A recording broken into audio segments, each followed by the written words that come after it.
حتی که ابن قیم جوزی در کتاب روحش میبیاره که از تابعین بزرگه میگه پدر ما در گور موندم، هر سحر شنبه میرفتم. ابن قیم جوزی روایت میکنه. این تابعین نامش علامه اصفهانی بود. میگه میرفتم، میگه سری گوری پدرم در دعا میکردم. همون روز شنبه دعا کردم، من میگه قبرستان داشتم تماشا کردم، میگه تا غنابم برد، پدرم همین گوروش خیس همین قدر زیبای، پدرم میگم که خشروای. میگه پرسیدم که اوتا جون چی حال داری؟ در لحد موندم تا یک زروخش خراب بودی، چقدر لاغر بودی، چقدر خشرو بشدی، ای کجای خشروگی؟ گفت فرزندم مولانا، فرزندم امام بزرگ، همین روزای شنبه میبیایی تبارک میخونی و برکتی تبارک خدا ما را هم خشرو کرده. کتاب رو ابن قیم جوزی و برکت دعای تو خدا ما را همین قدر زیبایی کرده که من در عالم برزخ فربه شدم. مرده ها را هیچ محل در دعا و در قرآن فراموش نکنی، نامشون گرفته دعا کنی. پیغمبر خدا گفتن که همه عمل قیچی میشه بعد مردن، لیکن سه چیز میمونه. یک تاش همینه، خشوع به حال و پدر و مادری که بعد مردنشان فرزنداشان در حق اونها الله مغفر الولی را خونن. خشوع به حال و پدر و مادری که در زندگیشان بچه ها را اهل نماز کردن، روزه کردن، اهل اسلام کردن، که بعد ای مردنشان اینا بعد نمازشان میگن خدایا پدر و مادری ما را رحمت کن. این همی میرفته در گور تا روز زنده بدنی همون فرزنده. ای منفعت در دعا، در دعا. اگر دعا در حق مرده دروغ باشه، جنازه هم دروغه. کدام آدم به جنازه گور کردیم؟ جنازه چیه؟ جنازه نماز نیست، جنازه دعا های، نه رکوع داره و نه سجود. یکون آدم به جنازه گور میکنه؟ نه، دعا میکنه درش. این نقطه نظر معلوم میشه که مرده ها رو به دعا نمونه عزیزا، به طعام نمونه. طعام کنه ختون خره، خواهش کنه که در حق همونا دعا کنن در نمازها، تا اینکه ثواب همین دعاها در قبر اونها رسد. این بسیاری تن صحابه جسور در مکه وقتی ایمان میبیاره، اولین صحابه که ایمانش اشکار میکنه، ایمان پنهانی بود مکه وقتی ایمانش اشکار میکنه در پیش کعبه همین قدر لط میکنن حضرت ابوذر. حضرت علی میگه دیگه در بین همین سیله مشرکون نمیشناختیم چه چقدر خلاصش کنیم. وقتی ایمانش اشکار کرد، حضرت علی میگه من صدا بلند کردم که مردمی قریش مکه، شما مردمی تاجر، همین مال شما و تجارت شما بدرنی همین قبیله غفار میگذره، شما مردم غفار هم میدون چه رهزنه، این ای همون قبیله. میگه وقتی همین گفت که فهمیدم، میگه سرش دادم هم در گرفت، میگه پیش جانو پیغمبر رو بارو، میگه در درون خون خلا بجرا زدیانش و میگه تبسم میکرد که فرستاده خدا، ما مردمی هستیم در رهزنی نمیترسیم، در دوزی نمیترسیم، در جنگ نمیترسیم، و مرای حق باشه ما چوا ترس مخی خیزد یعنیش گفنه. پیغمبر مقصد گوخی نمیگفتی اوخی چی نخته آزار دادی. همین صحابه به درجه بزرگ بود که جناب پیغمبر زاهدش میگفت، همین قدر با تقوا ترین صحابه بود ابوذر. یک روز در حضور نبی کریم صلی الله علیه و سلم شیشت، پیغمبر خدا و نصیحت کرد ابوذر. ابوذر آمد گفت اوصینی یا رسول الله، ای فرستاده خدا نصیحتم نمیکنی به کلمتی، یعنی سخنم نمیگی حتی اعمال همین سخنات قد عمل کنم داخل بهش روم، اگه نصیحت کن که من بهش روم. نخی آدم میگه که یا نصیحت کن که همین راه یوم، حضرت بیا نصیحت کن که بهش روم. جناب پیغمبر صلی الله علیه و سلم در چهره ابوذر نگاه کرد و گفت که ابوذر، یا ابوذر وقرأ القرآن. یکم عمل بهشتی ها خواندن قرآن بوده. واذکر الله، یاد خدا. تو یاد خدا کنی و ابوذر، تو اگر ذکر خدا کنی و قرآن خوانی، ینور الله علی وجهک، خداوند در روی تو نور میتید. آدمو برای خشرو کردن روحشون از او یک پرفیومر میدرویم، اینجا هم جینجک نشوه، اینجا هم روز شوه، اینجا هم میته شوه، اینجا اون شوه. پیغمبر میگه شما یاد ایمان کنه قرآن زیاد خونه، میگه چهرات نور پیدا میکنه، روشن میشه. جناب پیغمبر صلی الله علیه و سلم گفت که روز قیامت من امت ما از اثر طهارتشون میشناسم. همین کجای آب طهارت رسگو همینجا نور میبرو. حتی صحابه بعد طهارت میگن روحشون همیته میکنه تناشون میمولیدن که همین آب طهارت زیادتر رسه. طهارت در همین دنیا زیاد کن خود چهرت خوشرو میشوه. بعد از او ابوذر وقتی که این امر گفت که خداوند در چهرت نور میتیه، در روحت نور میتیه، در قلبت نور میتیه، بعد از او حضرت میگه بسیار میگه همین انسان اشتیاقش بلند شد، یگو این نصیحت عجایب گو وزیدنی یا رسول الله زیادش نمیکنی و یگون دیگه هم گو، یگون گپی دیگه نمیگی. که جناب پیغمبر میگه نگاه کر ابوذر گفت که قل الحق ولو کان مرا، حقیقت گو ابوذر بچند تلخ هم باشه، ای حق نترس، ای حق هیچ مال نترس بود. همین مردم در میخواهن نمیخواه حق گوزن شد. اگر حقیقت تلخ هم باشه گو گوزن در مردم. بعضی حالتوی از که حق سر آدم میخوره نگیم گو نترس. بزرگترین جهاد همون جهاد بوده که در حالت ناعدالتی حق میگی، یعنی بزرگترین جهاد بوده. حتی میدونی که همین منطقه ناحق ناعدالت های میگه تو دروش میبری میگه که این کاری نمیخیله، همین انسان ها مجاهد به دستی هم وقتی در زبانشان حق گویه. حتی رسول اکرم صلی الله علیه و سلم در حدیث صحیح گفته از بزرگترین جهادهای خدا همینه که آدم در پیش انسان ناحق حق میگه، نترسیده. گو ابوذر انا میخیل گو حق تلخ هم باشه بچم گو. بعد از اون میگه گفت که وزیدنی یا رسول الله، کی جو میگه مگه زیادش که باید اون نصیحت دیگه باشه. جناب پیغمبر صلی الله علیه و سلم گفت که ابوذر همیشه آدمای یک درجه خودت پایان و فقیرا خودی خوراک خوردن یاد گیره، سراغ آدمای صغیره و یتیم و فقیر خودی اجویش این اوقات خور. زیرا کسی خودی آدمی فقیر و کمبغل اوقات خوره و آدم تکبر نیست. کوشش کنی قدم آدمای فقیر چای خوری و دل شکستن. آدمای فقیر و آدمای کمبغل دل شکسته میشوند و پروای دنیا ندارن.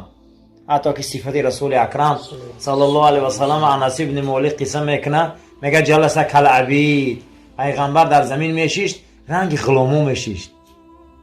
من غلام چخه میشته من کارگرا، میگه نگاش میکردیم پیغمبر میشیشت عادتا بسیاری وقت میگه در همین پای راستشون میگن خیلی تکیه کرده میگن خیلی میشتن. جلسه کل عبید رنگ ان میگه آدمای برده ها میشیشت، کارگرا بوری میگه میشیشت.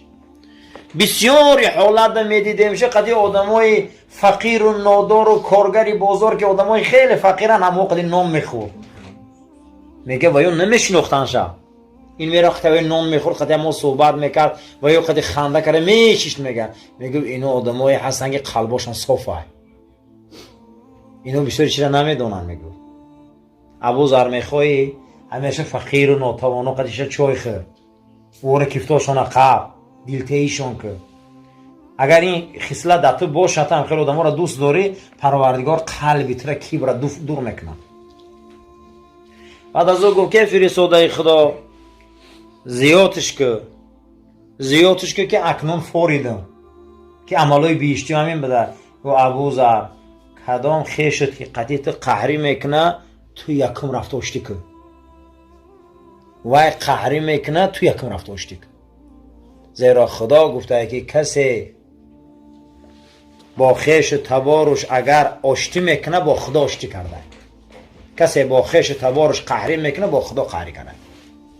همین خصلت بار نپر توی قبول تام نکردن تو نگه راه حولش مجبور درو سلام که خطیش و خیشی تا و تباری تا. بعد از اون میگه وقتی این گفت گفتم فرستاده خدا آخران نصیحت کن مکر. میگه حضرت گفت که کلمه لا حول ولا قوت را ابوذر زیاد گو. این کلمه گنجینه از گنجینه های زیر عرش خدا است. این یکی از گنجینه های پنهانی است که شما نمیدونه. کلمه لا حول ولا قوت الا بالله، همین کلمه را زیاد گو. حتی که حضرت شاه انور شاه کشمیری در شرح می حدیث گفته که لا حول ولا قوت این تازیانه ابلیس است. برای هر خر اسب قمچین است. قمچینی شیطان چی بده؟ لا حول. آدم کلمه رو میگفتی شیطان رو گویا قمچین خیلی زمین دفع میکردی. لا حول ولا قوت گنجینه از گنجینه های بهشت است. بعد از او حضرت میگه لا وضعتم سیف علی عنقی، اگر همین شمشیر در گردن من مونی سری من گیرد بره کو من هیچ محل از حق گفتن دست نمیکشم. پیش حضرت معاویه میره و خودتی شام ای همین زده پیش معاویه میره حضرت ابوذر که حضرت معاویه قصر کرد، یعنی دیگه اسلام که اوج شکوه میگه نگاه میکرد میگه شما بزچرانه و سسمارخورهای بیابان بده، این رسول الله شما رو به عزت آورده رسان، هیچ نبده، شما اطاعت پیغمبر دنیاگیرتون کرد، مغرور نشوه، ای حد نگذره، این عزت اسلام های. حضرت معاویه میگه سرش نمیبرداشت، میگه به ابوذر حضرت معاویه ملک اسلام بود، امیر عالم اسلام بود، ای دنیا سه تقسیم یک تقسیم دستش بود، می اومد رو بروش میگه اسلام عزتان داد تا روزی که اسلام آمدگی نبوده این سرزمین در یاد هیچ کس نبوده، شما سوسمار شکار میکرده، امروز اسلام شما را عزت داده. الحمدلله اگر ما مسلمان شویم، ما به خاطر کلمه شهادت جمع شویم، ما یکدیگرمون دوست داریم، قسم به خدا ما هم عزت داریم، ما عزت میتی آدم ها. اسلام آبرو میتی آدم ها. یگان چیز رنگ اسلام مردم سرجم نمیکنه، اسلام نمیخه دینه. بعد از اون میگه وقتی این سخنا رو میکرد بعد آمده از حضرت عثمان خواهش کرد که زمین ربزه رو برای من ته. بعد حضرت عثمان میگه خط نوشت که برای ابوذر زمین ربزه رو ته، ربزه باغستانی در بیابان بود. بعد حضرت رفت همونجا دو خانه انداخت، دو دخترشه داشت، همونجا زندگی کرد، دور بود ای شهر مدینه. روز در بستر مرگ منتظر آخران لحظه های حیاتش بود ابوذر، زنش بالای سرش در گریه میکرد، کسی نیست دیگه در همه بیابان. این صحابه که در تمام غزوات رسول الله هست، اگر یا دنیا جمع میکردن حادثه جمع میکردن. زنش میگه گریه داره و حضرت میخنده و میگه شکی زنش که ابوذر چی میخندی؟ تو از میموری فرزنده یتیم میمونه، من بیوه میمونی، چی بو خندی دستی؟ ای همه او حالتی که من در حال گریه دارم اینه که امروز ما کفن نداریم که ترا کفن کنیم، همین خیلی فقیری هستیم که کفن نداریم. و میگم خیلی تبسم کرده و گوی زن اگه یک چی را گفت میزنم تا گوش که گوی چی گفت؟ گوی یک روز در مدینه منوره در زیر یک خرمو نشسته بودیم 20 تنه صحابه، همین حالت ده بود که پیغمبر خدای خونش برآمد. پیغمبر رنگ محتاب خوشرو بود امروز پیش ما اومد، همین قد زیبای، همه من خیستیم سرامون خم. بعد از اون میگه همین خیلی خرسندیش ایست کردیم، نگاه کرد و گفت در بین شما یک تن در بیابان میمره، کفن او را و گور و چوب او را یکی از دوستای خدا میکنه. همین خیلی گفت میگه خانهش در اومد. ای همو 20 تن گفت 19 تاش مردگی گفت فقط در مدینه مردیان، در نعمت مردگیان.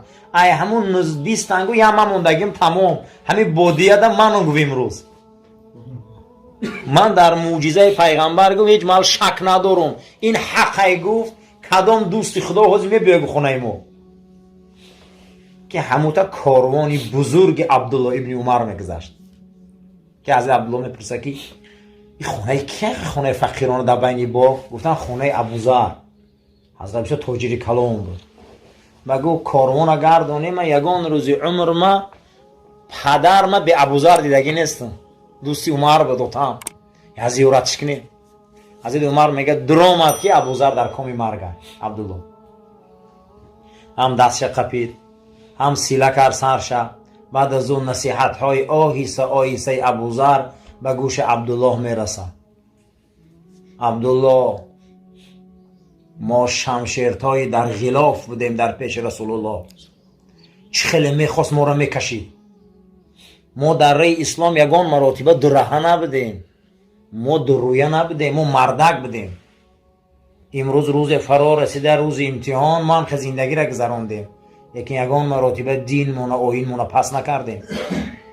ده نصیحت دارم، معجزه رسول الله را من دیدم که تو آمدی، تو مردی اولیای خدا بودی. رسول الله را گوشه. دویم، من در درنک آغلم یک خوچ، یک گوسفندی نر دارم. همین را خیلی سبونی کردم. وقتی که من از دنیا میگذرم، من کفن میکنی، همون قشقارم در همینجا میکشی. ابن کثیر میبیاره. همین را طعام میپزی و میخری. در حق من دعا میکنی و میگذره میری. ابن کثیر در بدایت نهایه میبیاره. میگه حضرت عبدالله کفن کرد، گور کرد، چوب کرد، همون کوچک قشقار کش، در همونجا طعام کرد، خوردن. در همونجا به شارح میبیاره که صحابه حرام خور بود. این طعامی بعد مرده. روایت ابن کثیر. خود ابوذر میگه گوسفند کشه.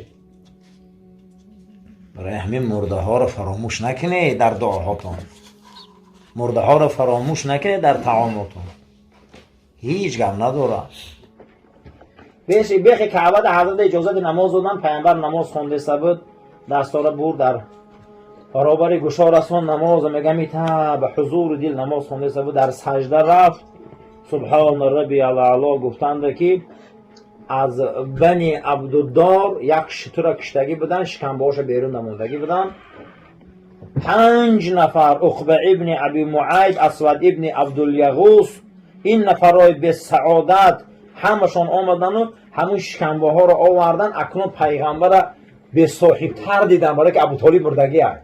همین نومر در وقت ضعیف هجوم میکنن، دیدن که پیغمبر سجده ده دیگه، ای بر خطیچه مادرمون مردگی هست، ای بر ابو طالب خودش در مصیبت هست، همین خدر وزنه پیغمبر در سجده رفتند. همین آوردن همین شکمبر در بین دو شانه جناب پیغمبر سرش موندن خندیدن. وزبین که بود حضرت مدار نداشت، میگه خش برداره. همین مثلا حضرت مدار نداشت، میگه که همین خش برداره. همین تمام دو. اولین انسانی که در این صحنه میده و همون ریانیمه میکنه با ابوبکر صدیق. ابوبکر صدیق یا میگم تا انسان نحیف کانگوش بودن. میگم ابن عبد مسعود میگه من یوش بودم به حد زور نمیرسید، همین بلندی تپا میگه داد میزدم که یگان مردک نیست که امروز ما را یاردن کنه. نبود میگه چه مسلمان اخی، یگان مردک نیست که ما را یاردن کنه، یگان کس نیست که همین صحنه ها را یعنی میکنه. بود میگه که فاطمه هم رسید اومد، میگه سری حضرت یعنی مش کردیم و جناب پیغمبر خانه بردیم، دست روش شته می استادیم. بعد از اون میگه دستش برداشت که پروردگارو ابو جهل بتم اسپورو، این عقبه را بتم اسپورون، این اسود ابن عبدالیغوث بتم اسپورون. حتی میگه اسود ابن عبدالیغوث بیمار شد، میگه تمامی میگم افلاسیاش میگه ایدانش میومد. حتی عقبه ابن ابو معیط میگه جناب پیغمبر میگه جبرائیل اومد، میگه خسگیری میگه در این سرش هم پرتاف، سرش میگه به یک بیماری گرفتار شد، میگم استخوان سرش میتونم به گوش ریخت. همشون در خارترین دوره دنیا گذشتن. بعد پیغمبر آزار دادن. این معجزات احمدی بعد از او جناب پیغمبر میبیو اجازت هجرت میشه و میره من هجرت. یک روز میشه میگه پیغمبر پیش ای هجرت که یک روز پیش ای هجرت میبیو که گرد کعبه میخل محکمه، میگه چی به شما سیم خور گرفته؟ گو همین روز در دارالندوا مصلحت شد که محمد نمونه دیگه نماز خونه بیخ کعبه صلی الله علیه و سلم.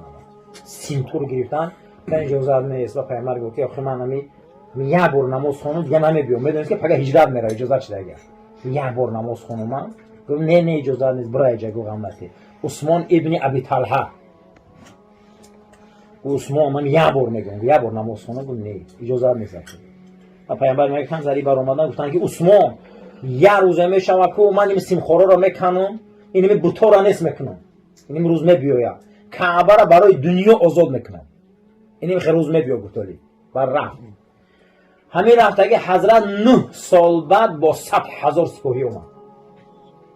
آن روز چند کسان خیلی چه ابوبکر 100,000 سپاهی قطعی اومد، بوتا را شکست، سیمخورا را کند. گفت که کلید دست کیه؟ گفتن در دست عثمان ابن ابی طلحه. گفت بیاره شکر وقت شما 9 سال پیش چی گفته بودم تا عثمان؟ ای دست میگیرم کلیت بدیجم همون کلیت گاز قلف داره که همین عثمان میگه در دستش هم کلیت خبیدگی ایزو کشید میگه که ایزو کشید لیکن میگه درنکی رسول اکرم در ایمان آوردگی به زبان نگفته دیگه دلش ملایم شده که میگه وقت میگم کلیت درست کرده همیشه کلیت جناب پیغمبر خپید ای دست عثمان جدا نشدند که آیه مبارکه قرآن آمد که ای پیغمبر عد الامانات الی اهلها ای پیغمبر امانتی که در دست عثمانی بن مظعون بود به سوی عثمان گردانته ای کردف نمیزی بود پیغمبر من عمر نیست هم قوه کردگی هم همین خپیده که ای دستش میگیره هوی میکنه و بطور هم میبروره سر میکنه همین قبیله عبدالامانات ای برگردون بتیشه این دست نمیزی با این شایسته ایت نیست برای که نمونه زندگی در زمین میگم تا قپید ای بر عثمان قپید همین حالت میگه آیت نازل شد حضرت میگه همین خیلی جخیدن کلیته طرف دست عثمان رو برداشتن گفتن ای مردم عثمان امروز رئیس کعبه های تا قیامت رئیس کعبه فوقیا تا قیامت مردیش کرد عثمان میگه دیگه نمیدونی وحی الهیه در کرتن نمیخونجا همین بلند میگه کلمه شهادت گفته سر گویی میشه که یه مردی 1000 آدم مسلمان میکنه مردی بلند کرد در زمان ملک فهد کلیت ای خاندان گرفتن میگه کلیت ای خاندان گرفتن دیگه خاندان دادن همون شب رسول اکرم صلی الله علیه و سلم میگه همون قصر ملک فهد در آمده در خوش بدورش کرد بخیر از ایجاد کلیت برده در خاندان عثمان میته که ویا را خدا معلوم کرده گیه تو کیه دستی ویا میگیری این وظیفه را خدا داده گیه پگه میگه با همون شورا را جمع کرد کلیت آورده دست دو امروز حاکمای سعودی پیش خاندان میرن که به کعبه رو بیتون و رسول الله وظیفه را داد کیه دستی ویا میگیره